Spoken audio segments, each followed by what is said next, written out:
நம்ம தமிழர்கள் கண்டுபிடிச்ச ஒரு ஃபுட்டை இப்போ அமெரிக்காக்காரன் 1000 ரூபாய் கொடுத்து வாங்கிட்டு இருக்கான். ஆனால் நமக்கு இங்கே அதோட அருமையே தெரியாம அது ஏழையரோட உணவுன்னு சொல்லி நம்ம அதை ஒதுக்கி வச்சிருக்கோம்.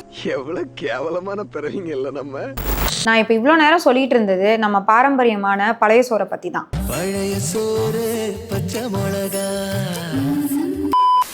ஜென்ரலாகவே நம்ம இந்த ஒயிட் ரைஸ் மீந்துச்சுன்னா அதை பழைய சாதமாக வச்சு சாப்பிட்ற பழக்கம் உண்டு. அதையே இப்போ நம்ம மில்லட்ஸில் வச்சு எப்படி செய்யலாங்கிறத பார்ப்போம். நம்ம ஒயிட் ரைஸில் பழைய சோறு வச்சு சாப்பிட்றது பெனிஃபிட்ஸ் கொடுக்கும். ஆனால் நம்ம இதையே மில்லட்ஸ் வச்சு சாப்பிடும்போது அதோட பெனிஃபிட்ஸ் டபுளாக இருக்கும். இந்த பழைய சோறுக்கு ஃபர்மெண்டட் கஞ்சின்னு ஒரு பேர் இருக்குது. ஸோ இந்த ஃபர்மெண்டட் கஞ்சியை நம்ம ஜென்ரலாக 5 பாசிட்டிவ் மில்லட்ஸ் வச்சு செய்யலாம்.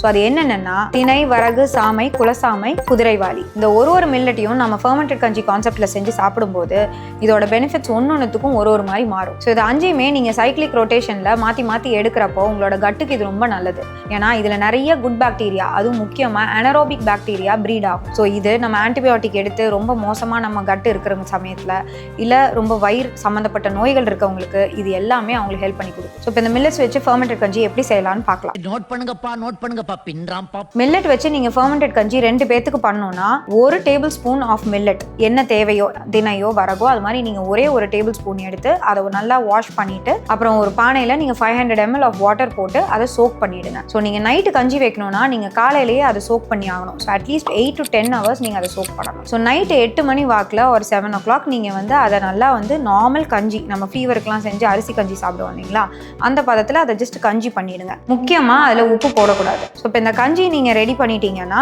நீங்கள் ஒயிட் மஸ்லின் கிளாத்தோ இல்லை இட்லி துணியோ வச்சு நீங்கள் அதை க்ளோஸ் பண்ணி வச்சிடணும். இதை நீங்கள் ஓவர் நைட் டிஸ்டர்ப் பண்ணாமல் வச்சிருங்க. அடுத்த நாள் காலையில் அது ரெடி ஆகிடும். ஸோ இந்த ப்ராசஸ் தான் உங்கள் ஃபர்மெண்டேஷன் நடக்கிறதுக்குரிய விஷயம். ஸோ இது 24 hours ப்ராசஸ். உங்களுக்கு இன்னைக்கு காலையில் நீங்கள் கஞ்சி குடிக்கணும்னா அதுக்கு முதல் நாள் காலையிலேயே நீங்கள் அதை ஊற வைக்கணும். ஸோ இப்போ இதை நம்ம எப்படி சாப்பிடலான்னு பார்க்கலாம். இப்போ இதில் இருக்கிற ஒரு 350 ml ரிமைனிங் இருக்கும். இதை நீங்கள் 2ஆக பிரித்து நீங்கள் சாப்பிட்டுக்கலாம். முக்கியமாக இதை எம்டி ஸ்டமக்கில் தான் சாப்பிடணும். சாலிட் ஃபுட்டோட எடுக்கக்கூடாது. சப்போஸ் உங்களால் அதை அப்படியே குடிக்க முடியல அப்படின்னா நீங்கள் வேணும்னா அந்த சமயத்தில் உப்பு ஆட் பண்ணிக்கலாம். முன்னாடியே உப்பு ஆட் பண்ணிவிட்டு அதுக்கப்புறம்லாம் குடிக்கக்கூடாது.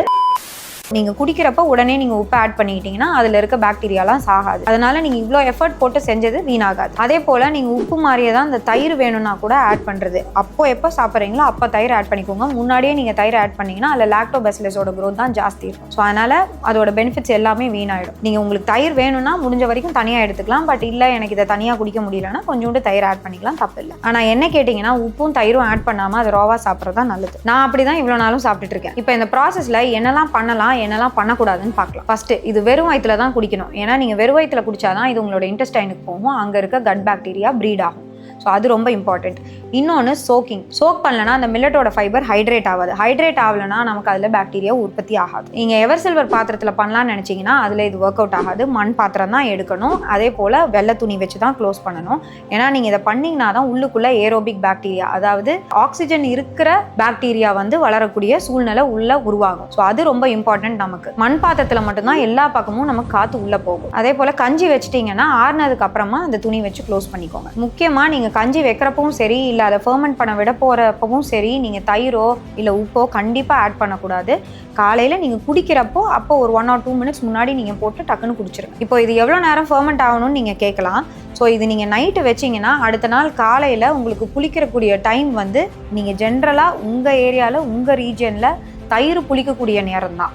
ஸோ அந்த தயிர் உங்களுக்கு எப்போ புளிக்குதோ அதுதான் இதோட மார்க்கரும் கூட. உங்கள் வீட்டில் தயிர் 8 மணி நேரத்துக்கு தான் புளிக்கும்னா இந்த ஃபர்மெண்டட் கஞ்சியும் புளிக்கிறதுக்கு 8 மணி நேரம் தான் ஆகும். இது அலர்ஜி இல்லை சைனஸ் பேஷண்ட்ஸ் எடுக்கலாமான்னு கேட்டிங்கன்னா, அதாவது இந்த பழைய சோறுலாம் சாப்பிட்டா எனக்கு சளி உடனே பிடிச்சிக்கும் அப்படிங்கிற பேஷண்ட்ஸ் யாரும் இதை கேட்குறீங்கன்னா நீங்கள் இதை பண்ணி வச்சுட்டு ஒரு பெரிய பானையில் ஒரு வெசலில் நீங்கள் தண்ணி நல்லா சூடு பண்ணிவிட்டு நீங்கள் அந்த பானையும் உள்ளே வச்சு அதை நீங்கள் கொஞ்சம் நேரம் விட்டிங்கன்னா அந்த பானையில் அந்த லைட்டாக சூடேறி அது கொஞ்சம் வெதுன்னு வரும்.